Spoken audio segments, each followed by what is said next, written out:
another episode of the award-winning podcast, The Square and the Round. Chris Kelly here. I'm Square. There's BB Shea. What's He's going round. on? Have you eaten today? I did. I ate. It took me a while to make up my mind, but I finally did it. Yeah. If you don't know BB Shea's journey, he's gone to intermittent fasting, which means he eats one day but not the next. But Correct. you also ate yesterday. Yeah. So you've decided, are you off your schedule now? Yeah. Okay. Yeah. Okay. Still trying to figure that out. Did this have anything to do with the recent report that intermittent fasting causes heart attacks? Why? I just read that, and of course it does. Why? If that makes sense to me, anything that's healthy or seems healthy is supposed to kill you, right? Why? How is that the case? It makes no sense to me. Like when you eat, what does it do? I read the whole report and it said that like you have a 91% higher chance of having some sort of cardiovascular episode if you are intermittent fasting. And they were talking about and a lot of people do this, eating for 8 hours a day, like between 10 a.m. and 6 p.m. or back and forth every other day like you do. But I couldn't get into the nuts and bolts of why. What stress does that put on the heart? I don't know about that either. I know, because I've done the intermittent where I only eat between 9 and 5. Yeah. And then I'm doing the alternate day where I eat one day and then don't eat the next day. Yeah. I really didn't read the report, honestly. I probably should have done that. But I just saw the headline where intermittent fasting is going to kill you. So. But you essentially have read the report. They didn't say why. They said that they studied people and that yes, it put more stress on the heart. But I couldn't figure out what did that. That didn't make any sense. Like when you eat, shouldn't do that. Because I don't think we're naturally programmed to eat as much as we do now. You know what I'm saying? No, we're not. I mean, I think that we're only supposed to eat twice a day, maybe once, twice a day. So 3 meals really don't make sense to me. Wonder where that came about. I'm sure there was some sort of doctor. Well, and do you think? I mean, here's another thing. You always hear, "What's the most important meal of the day?" Yeah. Breakfast. Always breakfast. Yeah. Who says that? Who came up with that? I think that was a cereal thing. But then you go talk to the doctor, they're like, yeah, don't eat breakfast. Most doctors would tell you probably shouldn't be eating breakfast. I bet it was too. Breakfast foods, that's the best marketing of any food because for a long time you'd see cereal as healthy. Yeah. And of course, now it's nothing but a big empty bowl of calories. Just sugar, yeah. Sugar. My daughter, by the way, has taken on eating cereal for dinner. Really? That. That guy? Did somebody say, okay, that was a recent thing, wasn't it? Guy from Kellogg's, the CEO, said, hey, during these trying times, the whole family can have a bowl of cereal for dinner. It'll cost you $3 for, everybody to eat. But he got a lot of pushback. I mean, he's not wrong. Who wants to eat cereal for dinner? My daughter. But what kind of cereal does she eat? She likes Honey Nut Cheerios. Okay. See, that's what I thought. Like a Cheerio or a Honey Nut Cheerio isn't the worst option, but apparently it is a terrible option. Well, none are any good. No, they're all sugar. They're all just bad for you. But they used to say, cereal commercials would have the big box of cereal there at the end, and they'd say, part of this balanced breakfast, and you'd see bacon, eggs, toast, cereal. Like an orange and some orange milk. Juice. You'd say orange juice. Yeah. Orange juice is horrible for you. Yeah. It's nothing but sugar. Mm-hmm. Bacon's bad for you. Bacon's the worst. The only good thing for you is eggs. Yeah, eggs are good. Yeah. But of course, we cook them in a lot of butter sometimes. True. But bacon is one of those super processed foods. I've read a lot about those. So there's like bacon, all the processed hams and turkeys and stuff. The good stuff. The stuff that tastes amazing. Ice cream and chips and hot dogs. Yes. Hot dogs are the worst because they're not just processed, they're super processed. So they can stay, good longer. And they said that's really bad for you. So you knock all that stuff off. I don't want to talk about all this bad stuff. I want to talk about the good stuff. You working out, coming straight over here from the gym. Straight over. That's Your right. hair looks disheveled. Here's the thing that I like about you. We've been doing this for a while, and you've come in here several times right after the gym. I've never smelled you once. Thank you. Never smelled. You've got no BO on you. I appreciate that. When's the last time you've gotten up and gone, I smell bad? It's been a while. I don't know what that is, but it's been a while. Usually I like to freshen a little before I come in here, and I don't shower for you. No, I never do that. I come back in here, I'll shower because I'm on the way to the pickleball court after this. Oh, for real? Oh, you got somewhere to be? Okay, I'll be at the pickleball court in 45 minutes. I appreciate you sliding me in your schedule. I stack this up. It's just like, if I'm not moving, you got to move. I believe that. Let me ask you this question. This is food related now. I just heard about this the other day too. There's a new thing at Little Caesars called Crazy Puffs. You should try these. I've heard about them. They're all the rage right now. It's like and why somebody didn't come up with this years ago is beyond me. It's like a pizza cupcake. is what they're described as. Yeah. Sauce on the inside, a little pepperoni if you want, cheese over the top, a garlic butter over the top of that. I feel stupid asking, but have you tried it? No, I just heard about it just the other day. No, I haven't tried it. Yeah, I see them on social media. People are trying them, saying that they're incredible. Now, listen, I like Little Caesars. I haven't had it in a while because there's nowhere, they're not easily accessible to me. Yeah. So I don't even know where I would go to get one. I don't even know where the closest Little Caesars to me is. Well, I'm sure you could find them. I mean, we have them. The one thing I liked about Little Caesars years ago was they had a drive-through. One close to me had a drive-through. The $5 pizza saved my life in college. I think it's as good a pizza. Those. I think Little Caesars is as good as a Domino's or Pizza Hut. I don't know about all that. You don't think so? Don't know about all that. I mean, they it's discount pizza. It's good for what it is. Yes. When I eat, now I've probably had it 5 times in my life, but I remember thinking this is pretty good pizza, especially for the price. Sure. Yeah. I mean, it's basic, but it's pretty. I think Domino's has made a large improvement over the years. The first time I ever had Domino's, now I'm talking a long time ago, they brought one to Asheboro, North Carolina, where I'm from, when I was about 15. Yeah. And my friend Brian Thomas and I were like, oh my God, this is going to be amazing. And I got it and tasted it and thought, this is not any good. Okay. I thought this is, because we had Sir Pizza, which is the best of the best. Yeah. That's local though. And I thought, we have wasted a Friday night getting Domino's. And he said how much he liked it. But I thought, no, you're just lying. You're just saying you like it, even though you don't really like. You know what I mean? Of course, yeah. Sometimes you do that. You get caught up in the hype. You know? Yeah. And I'm like, no, you don't really like it. But now, fast forward 30 years, more than actually, I hate to admit, but I think they've made improvements. I disagree 100%. You don't think that Domino's is I think it's gotten worse. Do you? Yes. I think Domino's I still eat it, don't get me wrong, but when I was a kid, it was so much better. You think? Yes. I think they just lather it up with too much garlic. I like that. They just kill it with garlic. They do. I like that, though. Yeah. That's why I think it's better. Like I said, it's good, it's cheap, and it does the job. It gets me full, but I don't know. I remember it just being so much better when I was a kid. I did not like their sauce because I was a big fan of the Sir Pizza sauce. And I liked Pizza Hut. I thought Pizza Hut was really good. Yeah. But I didn't like Domino's at first, and I think they did a whole marketing thing probably 10 years ago. They continue to. Yeah. They're pretty good at that stuff. Like they really are. The emergency pizza and that kind of stuff. Great idea. Smart. Very smart. But I like their pizza better than I did way back in the day. And they just started delivering to you wherever you're at. Yeah. Like you could be at the park. Yeah. Like I'm here, deliver me a pizza here. That's smart Nobody too. else does that. I just saw my son the other day at his college at East Carolina, and I was dodging those little robots. They have I don't know if you know about these. They told us about this when we got there. And I see them everywhere. It looks like a tiny little car. It's like the size of, I don't know. It's a large box. Okay. Low to the ground, and you order food, and they're sent out via that. It's a robot. It's a robot that delivers food. They're everywhere. Is the food? Can you see the food? No, it's inside, and you can't get into the food unless you have the proper code, which you get when you order. And so you order, you pay on their app or whatever. It comes right to your dorm room or right out in front of the dorm. You walk, you get it, you punch the code, and there's your pizza or your chicken nuggets. Have they had any issues with this yet? Not that I've heard of. And one of them fell down some stairs and killed itself. But I think that was intentional. I think it was trying to. Was this an anatomy of a fall situation where he fell, or was it pushed down the stairs? Who knows? It's a big mystery. We'll never know. The court case is going on now. But my son has not ordered it yet. And I was like, why? I would say, but it costs, if you want pizza, it costs crazy. Like $3 or $4 every time you have. And it's just a robot. And that's where we are now. What a smart idea that is. That's wild, man. But anyway. ECU, I would have never thought they would have that there. ECU does Are they like really up to date with the technology? They seem to be. Okay. I have to say, they seem to be. And my son, I'm surprised, as little as he likes to do for himself, I'm surprised he hasn't ordered that for himself. We'll see. One of these days, I'm sure that'll happen. I told you about his AirPods when he lost those. I don't know if I told you this. He lost his AirPods, and his mother and I refused. He would only have the Apple AirPod replacements, which are $200. Of course, yeah. So we said no to that, and his response was, "How am I supposed to walk to class?"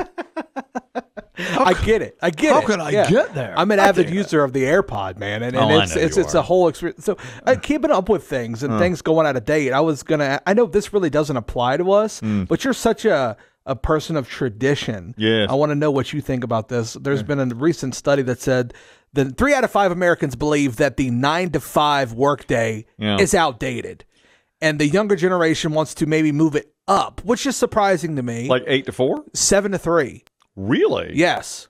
I do think it's outdated. I think so many people work different hours now. You can't really say 9 to 5. Yeah. I say that, but yet when I'm driving at 5:15 in the afternoon, it's really, really crowded. Yeah, it is. It's like 5:30. But I know what you mean, because with the amount of people working from home now, and there's really no real strict schedule unless you're a banker or you work at some sort of like a location, like retail. Yeah, there's really no. I agree. I read that too, and I saw young people say, and listen, if I was whatever age, I mean, my druthers would be, let's get it done. Let's get out, get up, get it done early, get up and go. But I do think I say it's outdated, but then there's evidence to me. I mean, it's still rush hour at 8 o'clock in the morning, 7:30 in the morning. Because my thing is with the 9 to 5.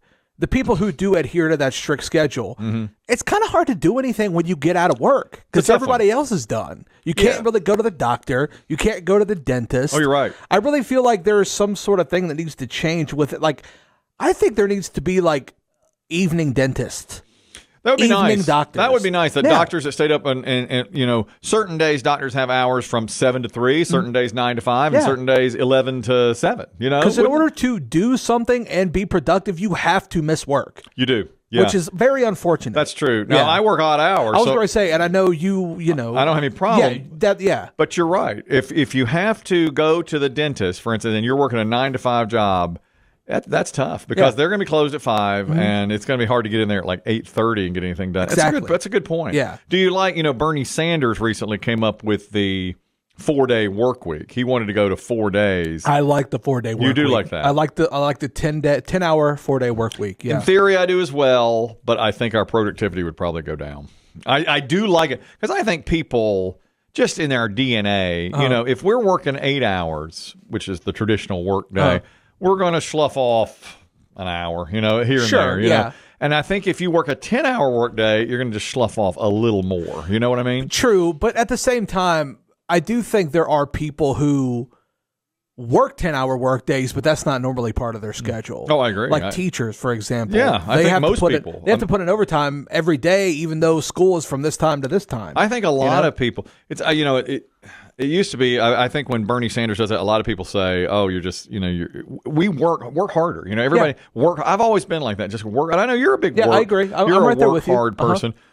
A 4-day work week would be fantastic. It would. For me, I would love that. I don't think it would decrease productivity at all, actually. I think it would increase it. Do you? Yeah, like we have one day more off a week. I think that would make people really want to fight to get that time, get that done. Yeah, I don't know. I don't think much gets done on a weekend, and now you're adding another weekend day. You're adding a third day to it. I mean, look at our job. Look at what I do for a living. Yeah.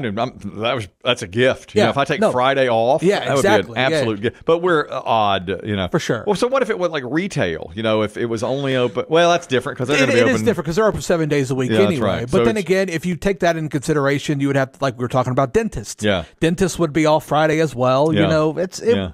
I don't know if much would change. That's a good question. He's trying to. He says, that we've worked ourselves so much that we have no. Our mental health is suffering and all that kind of thing. Yeah. Sometimes I used to look at that as like, well, just take your weekend and take it off. I don't think that's the reason behind it. Why does he want to do that, Bernie Sanders? That's a good question. If you want to cite mental health issues, I think you can cite that back to social media. Well, I think that's a big reason for a lot of people's mental health issues. Don't get me started on social media. But Bernie Sanders, I think, is saying we work ourselves to death, and for what? Our wages haven't gone up like it should, so why not take a 4-day work week? I think he might have even said, I think he's looking at not a 4-day, 40-hour work. He's looking at a 32-hour work week. Oh, really? Ooh. Yeah, he wants to I believe that's right, that he's trying to, in his words, to give the American worker a break because there's so much AI now and so much technology, we can get done in 32 hours what we used to get done in 40, and therefore take the extra time for yourself and give yourself a mental break. I'm not sure about that. I don't know that I don't works. know about that either. I don't know if I buy that. I really can't take a mental break and be broke at the same time. Yeah, you're going to be broke. That's right. really conducive to me. You are broke. I am broke. And you don't get a mental break. And I don't get a mental health day either, so I'm screwed either way. You really don't. Yeah, that's true. I get the worst of both worlds. Yeah, and what are you going to spend more time with your parents? That's exactly. Home in your parents' I do that house. enough as it is. We're right after Easter here. Okay. I thought our top 5 today should be like top 5 apostles, but I guess I'm not going to be able to work it. My wife was suggesting, she's like, maybe you should do like, what was she saying? Like top 5 Bruce Willis movies. And we were coming into, and I said, I don't know if B.B. Shea knows these things. I don't know if I could name 5 Bruce Willis movies. I could. I bet I could. Well, I tried that with you with Sylvester Stallone, and you couldn't do it. Who's a bigger star, Sylvester Stallone or Bruce Willis? I think Bruce Willis is a bigger star. I think so too. Yeah. I think Die Hard is. Have you seen Die Hard? Yes. I think that is the quintessential action movie of the 80s. Okay. I agree. I mean, I go back to it time and again. And in fact, the first 3 are pretty good. My favorite Bruce Willis movie is Armageddon. I've not seen that. You've never seen Armageddon? You liked it? It's 9 hours long. Yeah. But it's amazing. I heard it's cheesy but great. Oh, yeah, of course. Yeah, it's one of those like Michael Bay, Save the World, we're all going to die. They pull it out of the end movies. What about Sixth Sense? I like Sixth Sense. I had a weird experience with Sixth Sense. I watched it way too young, and one of my best friends had like nightmares for years because of it. It's a great one. But it's a good movie. It's fantastic. It's the twist at the end is unbelievable. I would rank the Bruce Willis movies. Well, now we're doing it. I would rank it as Die Hard is best and Sixth Sense is second. Although when he's in Pulp Fiction. Oh, that's one. That has to be. That's got to be one. That's his best movie. That's got to be one, right? But it's such an ensemble. Yeah, I know. But he's a pretty big part. He's got a big role in it. I mean, I feel like he doesn't. When you think of Pulp Fiction, you don't think of him, but he's a big part. You think really of Sam Jackson and, of course, Travolta. I think that I think everybody at some point in the movie has a big catalyst part in it. But you're right. For some reason, all the optics are focused on them. Yeah, because they're the 2 guys at the beginning. The guys at the beginning, the guys at the end. I'd say if you said who are the main characters of Pulp Fiction, it would be John Travolta and Samuel L. Jackson. But I bet you Willis is in the movie more than Jackson. In fact, I'm pretty sure he is. I'm almost positive he is. All right, so here's the thing about Pulp Fiction. I've always wondered this. Do you ever think about the GIMP at all? Too much. Yeah, was he just... Is that what he does? Is that his job? Yeah, that's all he does. That's his 10-hour workday? He's just sitting in that chest. Just waiting for something like that to happen. That's always bugged me. Well, that's such a out there scene. And I know it, but at the same time, that's that guy. How do you get to that situation in your life? Well, see, they could make a whole movie on that. If he wanted to do a prequel, he could figure out how the GIMP got to be the GIMP. Just make a movie about the GIMP. That's usually I wouldn't like that type of thing in movies. I'm very... I can't be fanciful or far out. That's why I don't like things like Poor Things that we talked about in our Oscar. Yeah. Or really, I like Lord of the Rings and that kind of crap. But that I really stuck with. It was because it was just enough that it's like it was so weird and bizarre. I like sort of weird things in movies that are not explained. It's like just a little piece of it, and you're just like, that's odd, and just keep going and not explain. I don't know. Sometimes it hits me yes, and sometimes no. I know you're a big fan of Birdman, and I am too. But I don't like the ending, because it's like a superhero flies, and I didn't like. I sort of erased that part from my memory. Sometimes I do that with movies. I'm just like, well, I loved it until the last 5 minutes, so I'm going to pretend. That's how people do with what's the movie? Full Metal Jacket. They completely forget to talk about the second half of the movie. It's no good.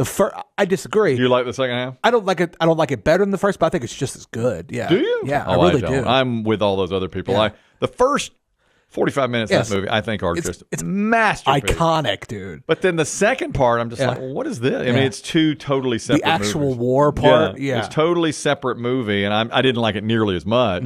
I mean, I always recommend the movie because the first half, when they're training to go to off to Vietnam, my God. See Full Metal Jacket. If you haven't seen it, especially the first hour. Yes. Some of the best dialogue ever. It's amazing. Yeah. It's a better Vietnam movie, I think. That's probably my favorite Vietnam movie. Well, I liked Platoon pretty well. Did you like Platoon? Did you see I liked Platoon. I need to see it again. It's been a while. Yeah. Apocalypse Now. I didn't love it when I saw it, but I was only like 16, so it's hard for me to say. But I did not like that. I'd have to really understand it more, I think. A lot of lore behind that movie. Oh, yeah. I've Crazy lore. There's a documentary on Apocalypse Now. I haven't seen it. I want to see it. Hearts of Darkness? Hearts of Darkness. Phenomenal. Yeah. Phenomenal. I really want to watch that. Love seeing the behind the scenes. I mean, Martin Sheen had a heart attack on that. Exactly. I mean, he almost died making the movie because it was such a difficult shoot. There was like a typhoon. Yeah. that like destroyed the set and stuff like that? I've read the book called Heart of Darkness by Joseph Conrad. We had to read it in my AP English class in a senior year, and it is unreadably awful. It's a bad book. Oh, my God. Oh, okay. Well, I mean, it's a classic, but it's so thick you can't understand it. I got you. And, you know, I don't know if you know the classic line, and it's said by Marlon Brando in the movie, the horror. Yeah. That's the line. So I remember this like it was yesterday. We were in senior year of high school, and we're reading like none of us could get through it. So sometimes we read out loud in class, the different students. And so I have to read that line, and I'm the one. So I'm like, blah, blah, blah, blah, blah, blah, blah, the horror, and on and on. And the teacher's like, whoa, whoa, whoa, whoa, whoa. You know, like I just passed by it. And the teacher's like, line in the movie, don't just glaze over that. And I was like, what are you talking about? And she goes, the horror.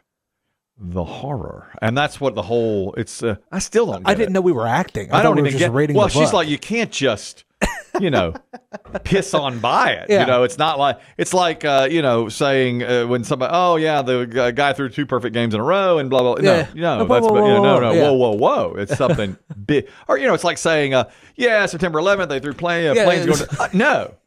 It would be like on September 11th if the news came on and did a little tagline. Oh, and by the way, a couple of planes. Two planes hit the World Trade Center. Instead of leading with it. And the Yankees won last night. Exactly. The horror, blah, blah, blah. But the big news, Roger Clemens threw a no-hitter. Yeah, exactly. That's funny. But we decided not to do top 5 Bruce Willis movies and not to do top 5 apostles, although I still think that's open. Maybe in the future. Maybe. I don't think I can name 5 apostles either. You know, if you told me to name my top 5 books of the Bible, I'd have a hard time. See?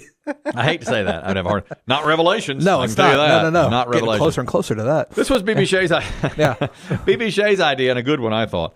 Top 5 most underrated bands or musicians of all time. What was it? Several months ago, we did our top 5 overrated bands. These are underrated. Underrated bands. Now, I think you will do better at this than I do because I'm such a meat and potatoes music guy. I don't care. I just listen to whatever's on. Well, I think this was important to kind of pick bands that people heard of. Yes. And, obviously, whether or not people think they're underrated, to me, they're underrated. All right. You've heard of all these bands You before. think so? I'm not going to pull any fast ones Okay, on you, all right, okay. So, for example, my number 5, I think most underrated band is Bare Naked Ladies. Okay, Bare Naked, 1 week. It's been 1 week since you looked at me. Okay, so they have an amazing catalog of music. Do they?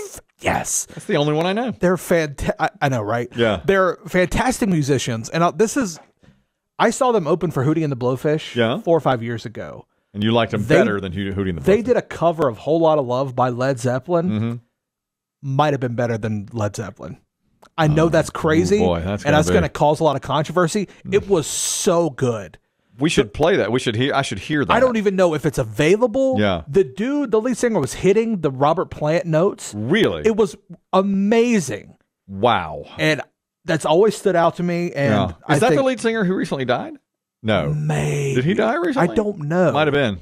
Did a member of the Bare Naked Ladies die? I think it's possible, yeah. I have to look that up, but I think that within the last few months, I get them confused with other bands. That's very interesting. They did the lead, the main theme to The Big Bang Theory. Yep. I know that one. And Shrek. Yes, amazing. Just a wonderful, wonderful band. Yeah. Great, fun, happy songs. All right. Yeah. I put Dan Fogelberg. Okay. Terrific musician. He's dead. He does Same Old Lang Syne, which I love at the holidays, but he's got a lot more than that. Go back and research your Dan Fogelberg. Phenomenal, but very quiet. What's his biggest hit? Same Old Lang Syne. I don't think I don't think I've ever heard a Dan Fogelberg song. Go back.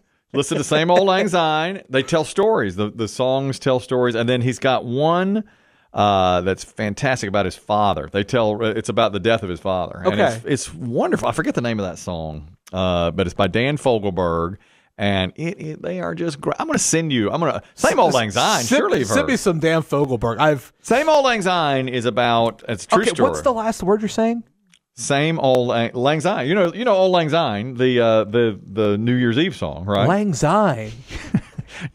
No, I don't. Should all acquaintance be forgot? Okay, That song is called Auld Lang Syne, okay? AULD, Lang, LANGSYNE, Auld Lang Syne. You don't know that? No, never. Okay, that's what that's called. This song is called Same Old Lang Syne. And what happens in the song is Dan Fogelberg. This is a true story. You can't just go through this like the horror. You just run it through words. No. I've never even heard this before. But you've never heard Old Lang Syne? I've heard the song. I didn't know that's what it was called. It's called Same Old Lang Syne. Now, wait. There are two songs here. Old Lang Syne is what you sing on New Year's Eve. Okay. Should old acquaintance be forgotten? Yeah. Same Old Lang Syne is a Dan Fogelberg song. Sure. The story in the song is it's a true story. It's Christmas Eve. He's home visiting his parents. He goes to the store to get something, the only store that's open, and he runs into his girlfriend from college, and they've broken up. Okay. And it's been years since he's seen her, and they go to her car and split a six-pack. And it's magical. I mean, beautiful song. Is it in the same tune as Old Lang Syne? No. But the ending, they play... they play a lot of the holidays. Well, they used to play at the holidays. They don't anymore. Okay. Absolutely wonderful. Now, it was the 1970s. And golly, I'm going to look up, while you do your next one, I'm going to look up that song about his father, which is fantastic. I forget the rest of my list and just go with Dan Fogelberg. He's the only important one. Dan Fogelberg is fantastic. Number 4 for me, while you look that up, is The Police. Oh, I love the Police. Yeah, and let's just say, I think Police is a great band. They get a lot of recognition. You don't think they get enough? I don't think they get enough recognition. Really? No, I think that for a trio, there's a lot of great trios. Rush, probably the best one ever, but I think they're just as good. I love the style of music that they play. Very funky, very just good vibes, good energy. Yeah, fantastic. Walking on the Moon, I think, is a fantastic song. They're great. And I just don't think they get enough credit. Yeah. Fanfare. The song by Dan Fogelberg about his father is called Leader of the Band. Leader of the Band. I want you to listen to, I'm going to send you both songs. Please do. I want you to listen to Same Old Lang Syne and Leader of the Band and know what he's talking about. And especially the Leader of the Band, he's talking about his father. Okay. And they're all true stories. And it's really, or both of those are. I really like Dan Fogelberg. I'll go with the Bangles. Okay. I'm a big fan of the Bangles. Susanna Hoffs, Love her. She used to sing Naked, by the way. She is fine. Yeah. She is so good looking. She recorded Naked, a lot of their songs. Yeah. And I think that a lot of I just love them. And I don't hear much about them. It's a female group, of course. Did they do Walk Like an Egyptian? They did. Okay. And I love Walk Like an Egyptian. Was that like on their latter half of them like being good? Were they better before then? Or was like... I love Manic Monday. Is a great song. Okay. They do that song. I love their hits. I don't know any deep cuts from anybody. Okay. But I love the Bangles. I like a lot of their music. And I just don't hear them or hear about them enough. And then, of course, the lead singer, Susanna Hoffs, went off and did a couple of solo hits, which I also like. Yeah. Eternal Flame. You ever heard that song? Maybe if I heard it. It sounds familiar. Great song. I'm going to give you some homework. Yeah. I'm going to send you some songs. Okay. This is good stuff. What's your next? Number 3 is Steve Miller Band. Very good. Once again, good for you going back in the archives. You're not giving these. Yeah, good. I don't think that. You don't think he gets enough love? I think he's kind of clowned a little bit. I don't know why. I think people think like he's sucks. Really? But I don't know why. I've never heard people like, dude, Steve Miller is dope. That dude's got hits, man. He does, and he's kind of run of the mill. I guess. But good, like just listening music. Yeah. The Joker, I think, is just a classic rock song. Great song. Yeah. It's an amazing song. I agree. Take the Money and Run. Fly Like an Eagle. Abracadabra. Abracadabra. I don't love Abracadabra. I don't love Abracadabra. That's the one where he ran out. It's not a great song. It's not great. But his greatest hits albums are fantastic. Yeah. Bob Seger, number 3. Bob Seger. Love Bob Seger. Yeah. Gets a lot of recognition. To my mind, not enough. I would put them. I love Bob Seger. I think there are a list of people. I think when you like Beatles, Rolling Stones, Led Zeppelin, like those are the upper echelon of bands. Eagles, yeah, definitely. Tom Petty. These are my favorites. Tom Petty. Love Tom Petty. Yeah, I would say so. I mean, these are like the best of the best. Yeah. Metallica for that. Yeah. Rock, you know. These are huge. Beatles, obviously. For sure. Yeah. I really like Bob Seger. I think I love people that tell stories with their songs. I used to love, Kenny Rogers. I love because of that. And like Tom Petty tells stories with their songs. I think so. I really like. What's your favorite Bob Seger song? Probably Against the Wind. I love Against the Wind, and I love Against the Wind. I just think is fantastic. I love Night Moves. You sing that in the car by yourself? Oh God, yes. Are you kidding? Belt that out on Night your tape Moves. deck? I love Night Moves. Now this is. Night Moves is about teens and coming of age and having sex, and of course. Back when I was listening to this song, I was like, one of these days, out by the cornfield where the woods get heavy. I'm going to get me a Night Move. My girlfriend was from Canada. We didn't do that. I had to fly up to Saskatchewan. Flights aren't cheap, dude. I get it, man. I couldn't get there when I was 17 or 18. Terrible. It's too cold. When you're 17, 18 years old, you can't get there. Yeah. Who's your number 2? Number 2 underrated band. For me, underrated band, the Black Crowes. Yeah, I like the Black Crowes. I only know 2 of their songs. I think that they are good. Yeah, She Talks to Angels for a Southern rock, Twice as Hard to handle. Hard to handle. Yeah. I think for a Southern rock band, I think Chris Robinson, the lead singer, is probably one of the most underrated vocalists in rock and roll. I think other rockers really appreciate him. Yes. I think other musicians think they're really good. Still making music, just put out a new album. Is that right? Yep. They were supposed to be opening up for Aerosmith on their final tour. I don't know if they're still going to or not. But Aerosmith, I think, may be a little overrated. I think so too. Yeah, I like them. Don't get me wrong. I do too. But as far as like with the list of other people, I don't know. I agree. But yeah, Black Crowes for me, number 2. I could listen to them all day. My number 2 is Fountains of Wayne. Are you familiar? Really? Love them. I love them. Is it just the one song? Nope. This is one of the few times ever. Fountains of Wayne, Stacy's mom. You're familiar with that? Yeah. For whatever reason, I think I was gifted the CD. I think, sent to me as some promotional copy. Yeah. And I listened to it, and I like every song on the album. Really? Every song the on same the album with Stacy's mom. That's the only one I know. And nobody knows any of them except for Stacy's mom. And I think every song is phenomenal. I like everything about Fountains of Wayne. Okay. Yes. And I like how they got their name. I don't know if you know. No, I don't know that. I'm a Sopranos fan. And in one episode, Tony Soprano is going to a place to buy, it's like they have, bird baths, fountains, plants. It's called Fountains of Wayne. I did not know that. That's how they got their name. They I remember that exact episode. You know the episode. So they, you see it on the marquee. That's how they got their name. Fountains of Wayne. No way. Yes. And so I love Fountains of Wayne, but nobody else knows them except me. Okay. I'm the only one. Yes. I see. I know Stacy's mom. It came out when I was in middle school, I think. That's all you will know. It was huge. Of course it was. God. One of the best one-hit wonders ever. Love I think. it. Yeah. They should have more hits. Okay. Go get the album. One of their guys just died recently. Yeah, he did of COVID. Okay. That's crazy. During COVID of COVID. I'll have to listen to that album. Yes. I'm interested in that. Please. Number 1 for me, most underrated band, does not get enough love, Steely Dan. Yeah, they're very good. I think musically, they are the most enthralling band ever. The 2 dudes, Fagan and Becker, I think were just... Good for you for not. You know what I thought would happen? You know what I told everybody? What? I said BB Shea is going to come in here with a bunch of the last 3-year bands that I've never heard of. Good for you. I thought about it. I did. Good job. But at the same time, Steely Dan is one of those bands that I think is just incredible. Yes. And I don't think they get enough credit for what they do musically. You're right. They can span so many different genres and play their instruments so well, and their music is so intricate. The fact that they had to go up on stage every night and play those songs work note for note is so impressive to me. I cannot argue that at all. What I know of them is very, very good, and you never hear about them. Yes. That's very, very good. My number 1 is the Ramones because I think they did great work and never got the recognition. Yeah. Do I love them? No. But I like them a lot. You don't like the Ramones? I don't have a problem with the Ramones. I really I feel like you're messing with me. No, it really did you phone it in here? I'm not a huge fan, but I think but when I hear them, I'm like, well, it's really good. Yeah. And I think they were really, really good. And they're I don't think they ever got any hits, They should have gotten hits. Okay. Now, I'm not saying I'm a huge fan. Yeah. But I'm saying I think they're probably I wrestled between that and I like Pat Benatar. I said Pat Benatar is possible. Okay. I'm a big fan. And Linda Ronstadt. I love Linda Ronstadt. Yeah. And I don't think she got the recognition. But I say only the Ramones because, it's a tiny little... They're like niche, music.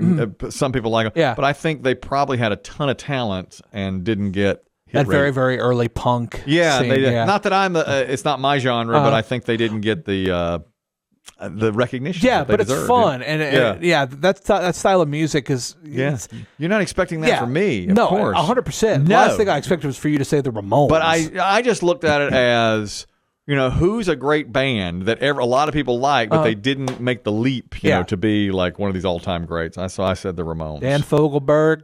The Ramones. Wait till I send you Dan Fogelberg. Oshfam Lemaine. What's the name of the song? Wait till I send you leader of the band and Same Old Lang Syne. Same old Lang Syne. Not Longshaw Slovene. Same old Lang Syne. Same Old Lang Syne is one of my favorite songs of all time. Now, not just for the holidays. Now, it starts on Christmas Eve, but it shouldn't just be for the holidays.